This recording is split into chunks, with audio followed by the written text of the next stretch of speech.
Émotionnel ou rationnel, en accord ou à l'opposé. Les rencontres de l'heure.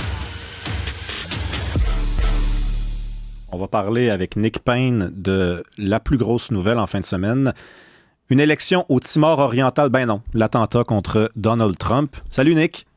Salut Rémi. Oui, T'as eu peur, hein? comment dire? On est dans l'originalité dans le sujet ce matin, mais désolé pour le Timor oriental, on s'est mal compris. J'ai pas préparé la chronique, donc je vais parler Merde.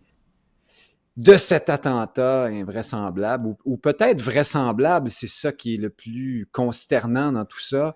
Euh, par quel bout, par où commencer, sinon de dire d'abord que j'ai envie, moi, de revendiquer un point de vue détaché là-dessus. C'est-à-dire, ce qui, à mon point de vue, devrait être plus souvent qu'à l'heure actuelle, un point de vue québécois.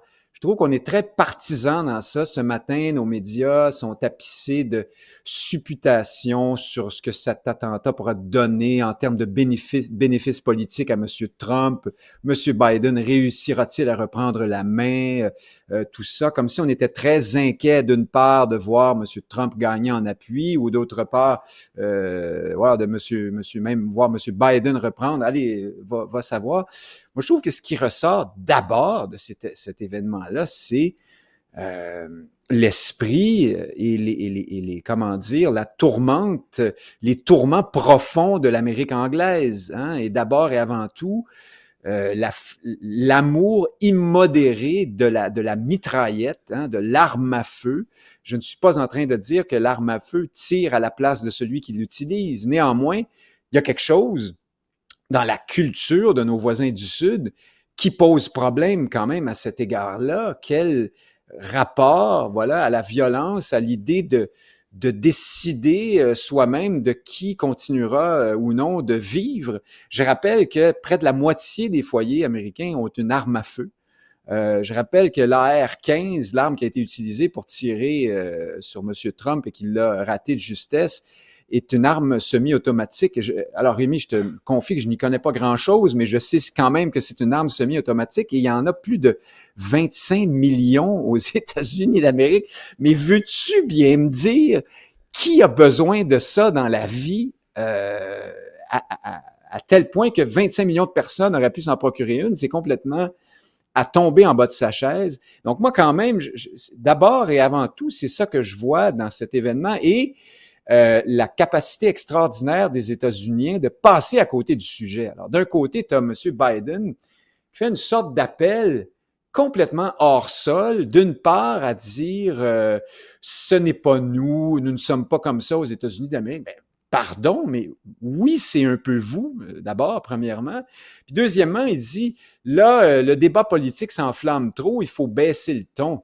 Comme si c'était normal que lorsque le débat s'enflamme, on se tire dessus. Ça n'a aucun rapport. C'est pas le débat politique qui pose problème dans ce qui vient d'arriver. En tout cas, je ne pense pas. C'est peut-être une étincelle qui a mis le feu aux poudres, si tu veux, mais la poudre était là déjà à l'avance. Puis de l'autre côté, tu as un Trump, voilà, qui lève le poing et qui crie à ses partisans, il faut se battre, mais se battre contre qui au juste? Comme si c'était nécessairement ses adversaires politiques qui venaient de lui tirer dessus. C'est pas contre ça que les Américains doivent se battre, c'est pas contre leurs opposants politiques, c'est contre cette mentalité en vertu de laquelle il faut s'armer jusqu'aux dents. Contre qui? Contre l'ennemi intérieur. Hein? C'est ça d'abord là, l'esprit de la Constitution américaine et du droit sacré à protéger son foyer avec une arme. C'est pas contre les Russes, les woke, je ne sais qui, les Chinois. Non, c'est contre l'ennemi intérieur, celui qui pourrait vouloir vous dominer dans votre propre pays ou rentrer dans votre domicile et vous faire du mal. Alors, je suis saisi, malheureusement pas surpris, de cette sévère déconnexion avec le réel problème là, qui est derrière ce qui vient d'arriver. Puis je termine avec un élément. M. Trump, on a critiqué ceux qui se sont insurgés de son attitude, hein, très... Voilà, il était d'attaque, hein, à moins d'une minute après avoir frôlé la mort, reçu une balle qui lui frôle l'oreille, M. Trump le poing en l'air, qui harangue la foule. Il y a quand même là quelque chose qui parle de l'égoïsme de cet homme, parce que supposons que d'autres tireurs auraient été en embuscade quelque part, ou même le seul et unique, le même individu qui lui a tiré dessus. C'est une sorte de provocation à son endroit. M. Trump, en faisant ça, a mis la foule en danger, a mis les gens qui le protègent, qui sont des gens d'un courage hallucinant. Il fallait les voir se jeter sur lui une fraction de seconde après les premiers tirs. Je pense que quand une chose comme ça arrive, une attitude responsable, c'est de te dépêcher d'obéir à ce que tes gardes du corps te disent. Pas parce que je suis en désaccord, moi, avec cette façon plus physique, plus masculine de faire de la politique, là, mais en même temps, ma foi, M. Trump a montré sa personnalité à travers ça, pour le meilleur et pour le pire. Ouais, mais Nick, discutons stratégie 2 secondes. Qu'est-ce qui est plus payant pour un candidat à la présidentielle de crier, de mettre son poing dans les airs et de dire fight, ou de s'en aller rapidement? Parce qu'aujourd'hui, même parmi ses ennemis, il y a des gens qui trouvent le moyen de dire il est quand même courageux, il est brave. Hein? J'entendais ce matin à Radio-Canada, on a dit qu'il était résilient pendant des années. Maintenant, on sait qu'il est brave. Donc, toi, tu remets en doute la réaction, tu dis ça l'a mis en danger, ça a mis même ses agents de sécurité en danger, mais lui, c'est Absolument. Un homme dont le mandat est de gagner une élection. Oui, mais moi, j'ai aucune gêne à dire ça parce que, à mon point de vue, alors, M. Trump n'en rate jamais une en termes de mise en marché politique. Il est absolument extraordinaire. Et là, l'occasion était trop belle. Et oui, il a fait montre d'un caractère hors du commun. En même temps, il y a l'adrénaline, hein? Il y a l'esprit de survie qui a sans doute agi dans son cas à ce moment-là. Mais moi, j'ai l'impression qu'il aurait fallu encore plus de courage pour se contenir, rester sobre, peut-être être debout, mais ne pas en rajouter une couche dans un pays, je le répète, où tout le monde et son frère et son voisin possèdent un AR-15. Il y a des gens là qui se sont fait tirer dessus, qui sont décédés. M. Trump n'en est pas à ses premiers... malheureusement, hein, l'assaut du 6 janvier sur le Capitole, il y a eu des morts là aussi. Oui, peut-être que si M. Trump avait voulu calmer le jeu un peu à l'avance, ce ne serait pas arrivé. Alors, comprends-moi bien, là, je suis pas en train de faire un plaidoyer pro-démocrate, moi, quand je dis ça, ni même anti-Trump dans ce que le Trumpisme signifie de plus profond aux États-Unis. Mais ici, je trouve que le personnage, tout de même, s'est signalé dans toute ses aspérités, certainement, ses qualités aussi, là, il faut le dire, mais il y a quand même... quelque chose, moi, qui m'a dérangé là-dedans, même si je le reconnais. La photo est extraordinaire. C'est la première affaire qu'on a tous vue sur cet attentat. Mais qu'est-ce que c'est que ce phénomène?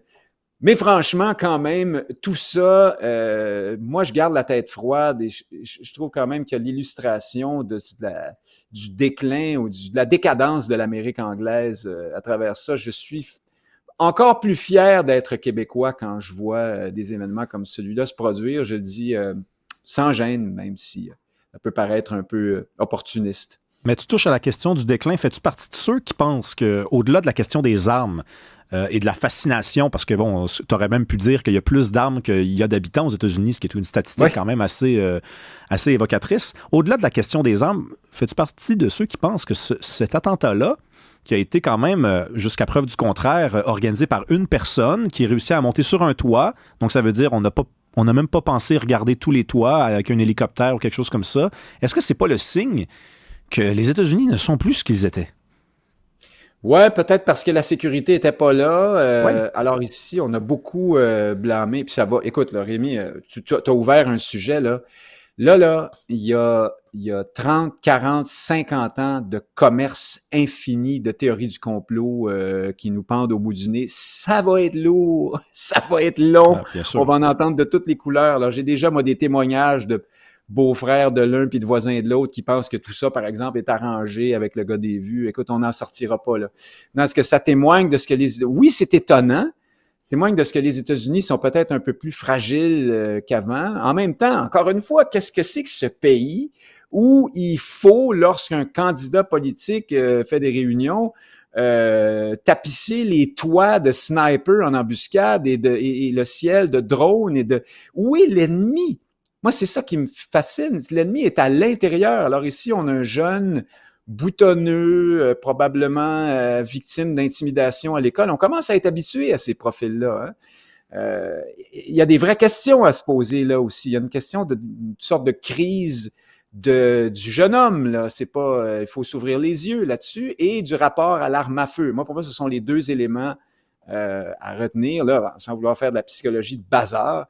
Mais oui, je pense que ta thèse, néanmoins, malgré tout ce que je viens de dire, est valide. Après, qu'est-ce que tu peux faire contre ça en même temps? Parce qu'on imagine mal, Nick, quelque chose comme ça se produire en Russie, ou en Chine, ou en Turquie, ou en Inde. Ouais.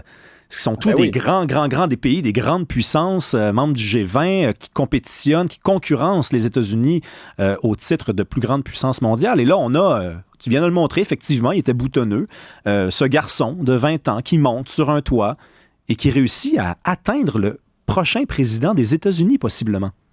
Oui, mais si peut-être ce qui militerait en défaveur de ta proposition, c'est que c'est pas d'hier qu'on voit ça aux États-Unis. C'est une tradition de tirer sur les présidents, ou même des sénateurs des fois ou d'autres. Et puis c'est pas d'hier qu'on réussit parfois à atteindre la cible. C'est épouvantable ce que je dis, mais tout ça pour dire qu'en même temps, c'est difficile d'endiguer. Que veux-tu faire si le premier ado comment dire, plein de malaise venu peut surgir de n'importe où et tirer avec un AR-15 déjà. Il y a un problème là aussi. Il faudrait que ce soit quand même plus compliqué ou qu'on se pose des questions sur l'accès à ces engins catastrophiques. Mais, je répète la question, mais qui a besoin de ça? Les États-Unis ne sont pas en guerre, il n'y a pas d'invasion sur leur sol, enfin pas qu'on sache, d'une puissance étrangère maléfique, on n'en est pas là. Il y a une sorte de paranoïa dans tout ça.